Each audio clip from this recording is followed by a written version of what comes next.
Began this biennium in the best fiscal position in our state's 175 years of statehood, with a record budget surplus of nearly $7 billion, the lowest unemployment rate in our state's history, historically high labor force participation, and the highest number of people employed ever.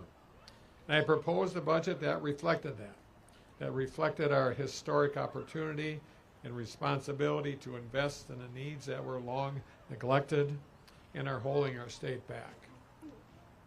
My budget invested in long-term solutions to address Wisconsin's workforce challenges.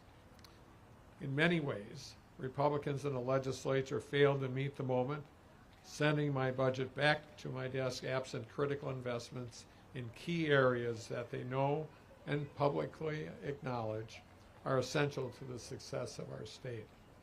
Despite the benefit of the largest surplus in the state's history, Republicans rejected much of my workforce plan, all without providing any real justification, any kind of substantive debate, or any meaningful alternative of their own. Guess what? And we are seeing the consequences of that inaction already. Child care providers announcing closure across our state. UW-Oshkosh announcing a projected structural deficit of $18 million, requiring furloughs and layoffs. This is a reality facing our state. With already historically low unemployment and high workforce participation in the shrinking labor pool, Wisconsin's small businesses, farmers, producers, hospitals and healthcare sectors, schools, and other critical employers and industries continue to face significant generational challenges filling available jobs. And while I appreciate that our budget invested about $500 million to expand access to housing statewide, the fact remains that Republicans have offered no real comprehensive plan to address our state's workforce challenges today. Truly addressing these long-standing challenges must include efforts to ensure workers who are already working and are part of the workforce can remain in the workforce. They must include targeted investments to bolster key industries and sectors facing significant challenges. And they must include initiatives to ensure Wisconsin can be competitive in retaining and recruiting talented workforce. So today, I'm calling on the legislature to finish your work on the 2023-25 biennial budget and pass a comprehensive plan to address our state's chronic workforce challenges. And thanks to strategic line item vetoes in the budget, I've ensured ample state resources, about $4 billion. They are readily available for the legislature to do the right thing. And I'm asking them to start with childcare. People joining and staying in our workforce depend upon having care for their kids. It's pretty simple. It's really not rocket science. Over the last month, I visited about 12 child care centers, boys and girls clubs, YMCAs across the state, from Portage to Menasha, Luxembourg to Menominee. Everywhere I go, child care is one of the single greatest factors impacting our workforce. Without investments to stabilize the child care industry, many providers won't survive. And in fact, one provider told me we should call this survival grants. They're going to shut their doors for good, and some already are. In a state with historically low unemployment and historically high workforce participation, we simply can't afford to lose more workers. Recent report by the Century Foundation estimates if the legislature fails to address the looming child care crisis, we'll see about $500 million in economic impacts across the state between parents leaving the workforce and reduced employer productivity. Over 2,000 child care programs could close their doors. We could lose over 4,800 child care jobs, and over 87,000 kids would be left without care. Think about that. That's completely catastrophic, but preventable scenario for our kids. our families, workforce, and employers that would have cascading effects across Wisconsin's economy. So I'm calling the legislature to invest more than $365 million in child care support statewide. That includes investments in child care counts, a program that we already know is successful and helped more than 4,300 child care providers keep their doors open, ensuring the employment of 22,000 child care providers and allowing providers to continue to provide high-quality care to more than 113,000 kids. It also includes $22 million for the Partner Up program, a critical partnership helping employers find child care slots for employees that have already helped secure slots for 1,200 kids. Child care is an area we cannot afford to fall even further behind, or we will continue to fail to retain and recruit talented workers. Wisconsin will not be able to overcome our chronic workforce challenges if we can't be competitive with other states in the fight for workers, including our own homegrown talent. So I'm also proposing another initiative we know has broad bipartisan support that will help ensure that we can compete, especially against neighboring states. According to a Marquette poll, 73% of Wisconsin voters, including 62% of the Republicans, support requiring businesses to provide paid leave for new parents. So I'm again asking the legislature to expand paid family leave. My comprehensive workforce plan will ensure all public and private employees have 12 weeks of paid family and medical leave, allowing us to at least be competitive with employers in other states. I'm again proposing to expand eligibility to cover more circumstances so that workers can respond and put their family's needs first without having to leave the workforce. Additionally, my comprehensive workforce plan acknowledges that our higher education institutions are economic drivers. We know that. They're the centerpiece of our communities, and they also help educate, train, retain, and recruit talented workers. So I'm proposing to invest more than $120 million into higher education, including $66 million investment in our UW system, more than $40 million for our technical college system, and key investments in Wisconsin Grants program that helps higher education be more affordable and accessible for those who choose to pursue it. And finally, my workforce plan also recognizes that some of our workforce sectors have struggled for many years. So my workforce plan makes targeted investments in high-need areas of our workforce, especially our healthcare and education workforces, with a $100 million investment to continue the successful Workforce Innovation Grant Program, nearly $60 million to address healthcare workforce shortage solutions, and $16 million to support our education workforce, including funding for Grow Your Own initiatives and incentives for student teachers. All told, I'm proposing that we use just a fraction of our state's readily available $4 billion surplus, a little over $1 billion, to make the necessary substantial investments to address our state's chronic workforce challenges. Now, I would bet there's some folks out there who will ask why this special session will be any different. Republicans have gavelled in and gavelled out of my special sessions before. Well, here's why. Because at the end of the day, I know that Republicans do not want to be responsible for farmers, hospitals, schools, and other businesses in their district not being able to find workers because parents can't find care for their kids. They do not want to be responsible for the campuses that support local communities and drive local economies, laying off hundreds of people. They don't want to be responsible for helping create an economic calamity. These challenges that have plagued our state for generations will continue holding our families, our economy, and our state back if Republicans in the legislature don't take seriously this second chance.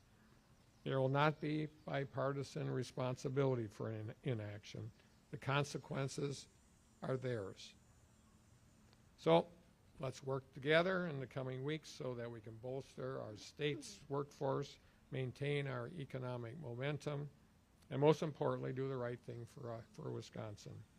So thank you, and I'd like to turn things over to Department of Workforce Development Secretary Amy Pahacek. Amy, it's all yours.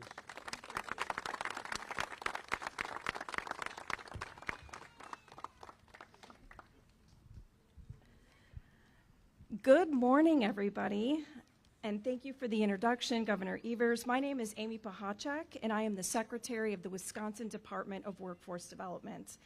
And I am happy to be here today to highlight the great work that is going on in our state to support healthcare, childcare, and the education workforce. As you just heard, DWD and the entire Evers administration have demonstrated our strong commitment to advancing the state's workforce. Wisconsin's economic strength, as evidenced through our record low unemployment rates, record high job numbers, and record number of participants in our apprenticeship programs, proves these investments are working.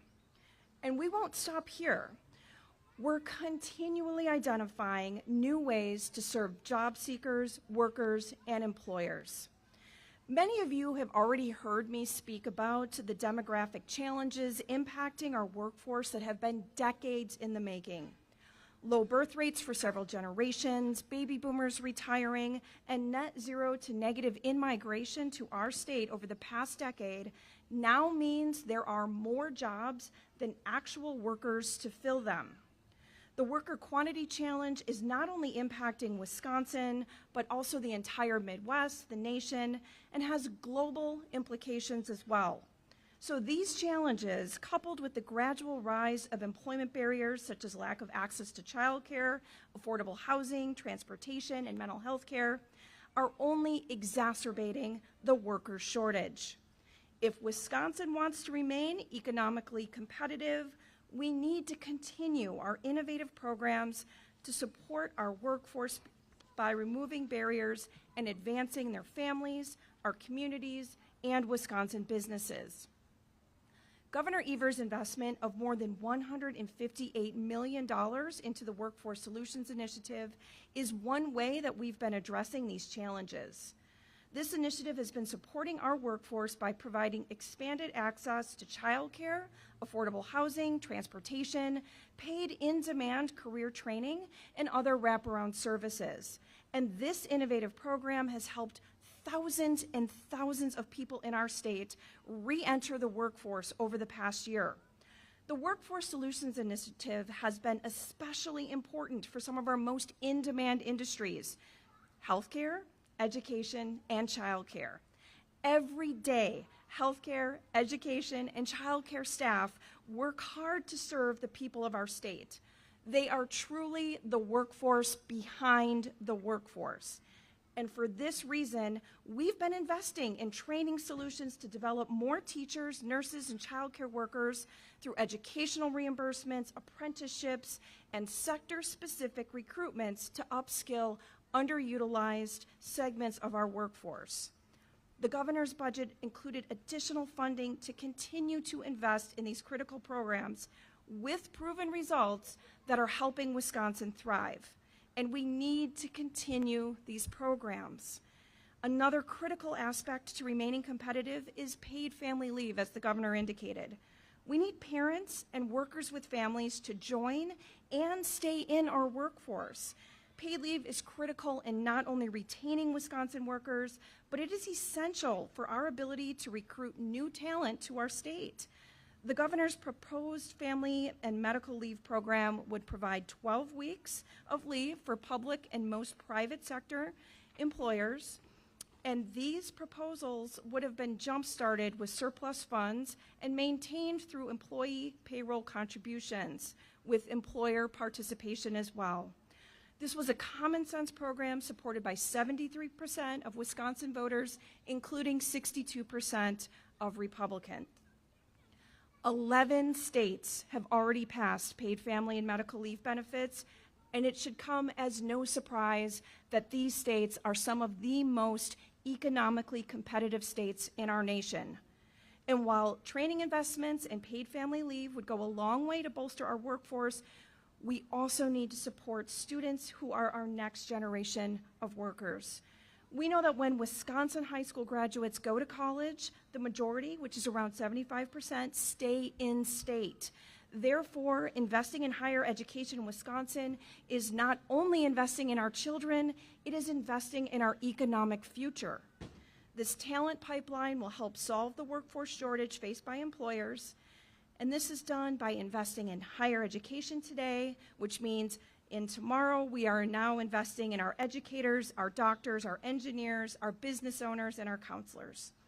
So we are thankful for the leadership of Governor Evers as we develop the future of our workforce, but without continued funding to support these programs, we will lose the momentum of our state's record-breaking workforce performance. And that's why the governor has proposed a comprehensive plan to address our workforce challenges by investing in locally driven, innovative solutions, ensuring childcare is more affordable and accessible, creating a paid family leave program, and supporting our higher education institutions, which are the key pipelines for our workforce. Thank you, and it is now my pleasure to welcome to the podium Senator LaTanya Johnson. Thank you, and good morning to everyone for being here on such a beautiful sunny day.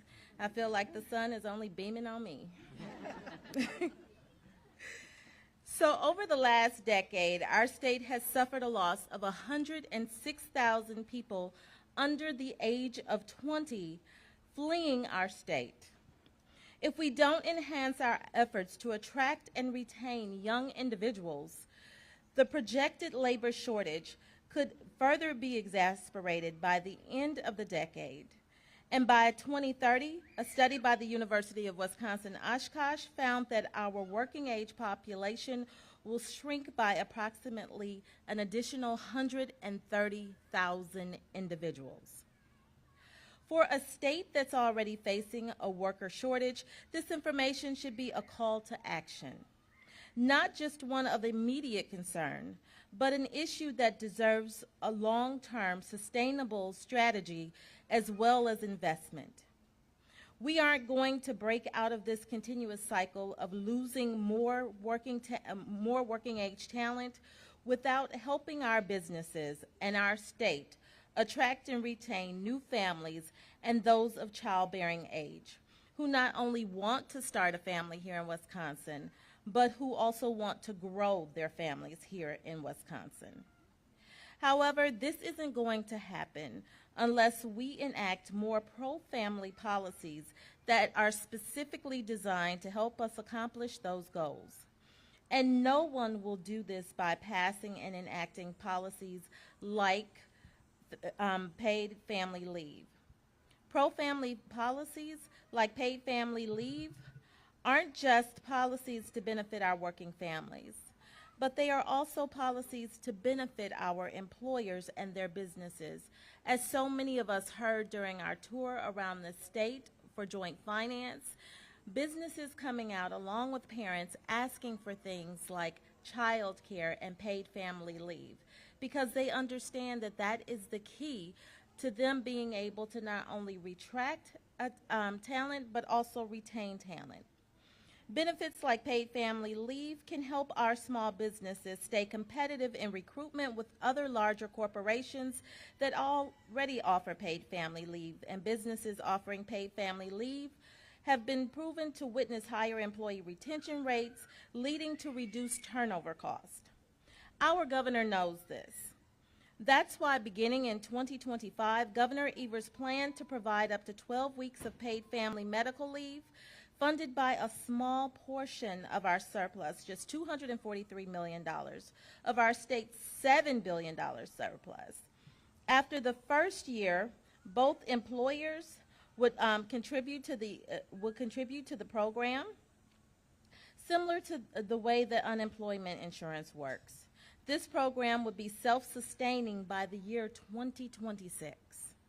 So there is literally no good reason to not include this proposal, especially since we heard that a 2022 Marquette University law poll showed that 73% of Wisconsinites are in favor of paid family leave for new parents.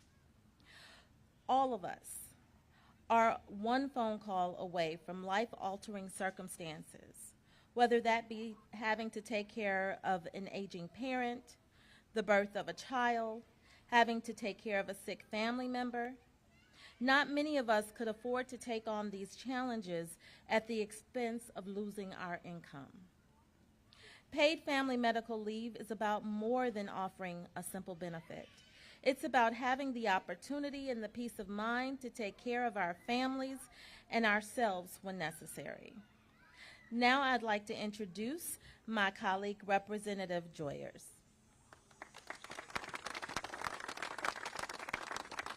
Well, thank you, Senator, and thank you to Tiny Green Trees for having us here today.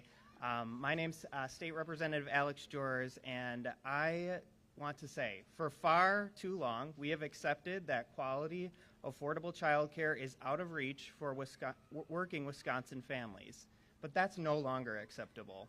Since I was sworn in, access to childcare has been the #1 issue I hear about from Wisconsinites. As was mentioned, childcare counts has kept our early education industry just far enough away from the cliff. And since its inception, over 100,000 Wisconsin kids have benefited from access to quality childcare, keeping providers afloat and families engaged in Wisconsin's economy. Due to Governor Evers' leadership, closures across the state have been averted for the moment, but the legislature can no longer afford to ignore the child care crisis. The gaps in child care and early education have only grown over the years, reaching a breaking point during the pandemic. Extending these programs is the least we can do for our communities. Just recently, I had a constituent reach out to me and say, as a parent of a 1-year-old, she has had a very difficult time finding childcare in her area. She told me the financial strain makes her consider whether it makes more fiscal sense for her to leave her job to stay home and care for her child. As a parent of a young child myself, I know that this is a consideration families across Wisconsin are thinking about daily, as over half of our state is in a child care desert. It should be clear that any conversation about bolstering our workforce needs to begin with child care. Parents should have every opportunity to find financial stability in our state, but they cannot go to a job if they don't have child care. We know that the more consistency and stability kids have, the more likely they are able to succeed in the future. And studies show for every dollar invested in early education programming can yield returns of up to $16 in graduation rates, economic development, and personal income. At every stage of life, we should be promoting opportunities for our children to thrive. Whether that's childcare, schools, or the UW system, we should be making those investments now to create our next generation of leaders. As important as it is to invest in our kids at the earliest stages of their life, it is also critical to ensure that we are supporting our future graduates in their ability to join our workforce of tomorrow by investing in our institutions today. If we want to encourage families to come to Wisconsin and stay in Wisconsin, we have to take up these items, and it's critical that we do it now. And I'll go further to say the most responsible thing that we can do is invest in our kids and their future. So let's do it now. And I'll pass it back to Governor Evers.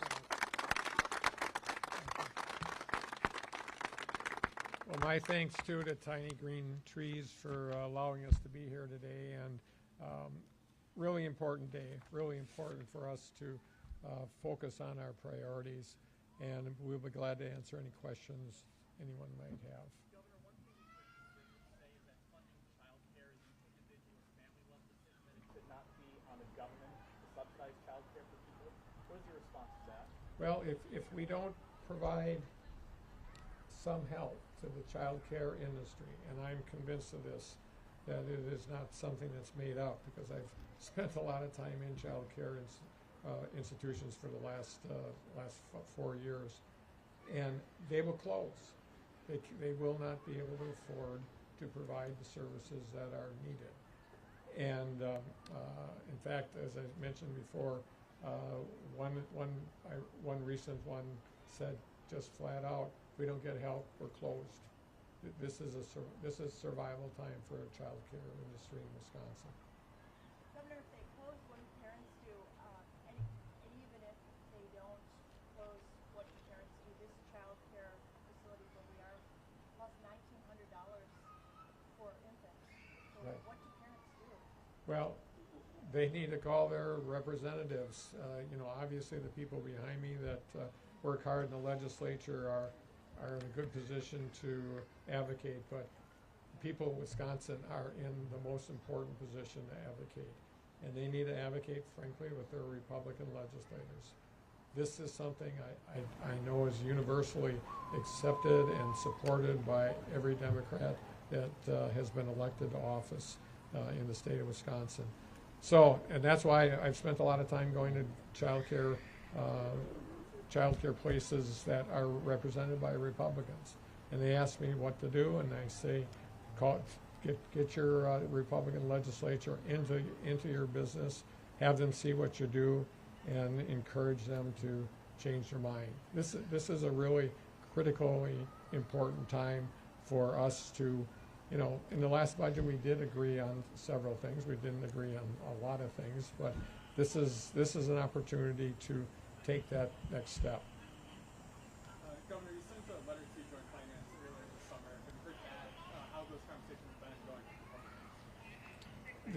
This summer's been a little slow in conversations, but I know staff have been working with them, and we're very hopeful that when they come in for this special session, that we'll actually be able to get something accomplished.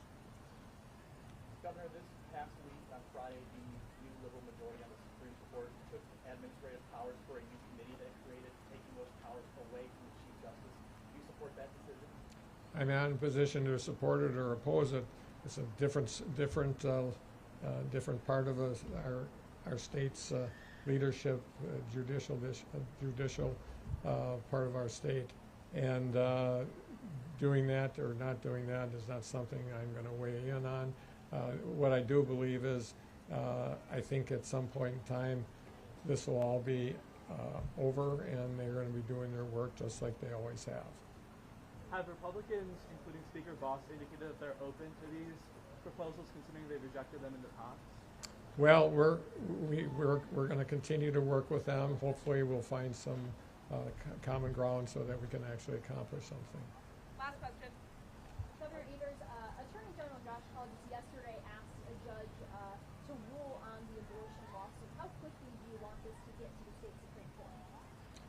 What I want is the very first judge to finalize her decision. She made it clear what it's going to be. For us to move forward as a state, we need to have a response from her, and I'm sure she will. I don't think this is a stalling tactic on her part. Don't know that, but I'm guessing that's not the case given her preliminary decision. So hopefully we'll get that in the very near future, and we can move forward. Thanks, everyone. Thanks, everybody. Good job. Thanks, everybody.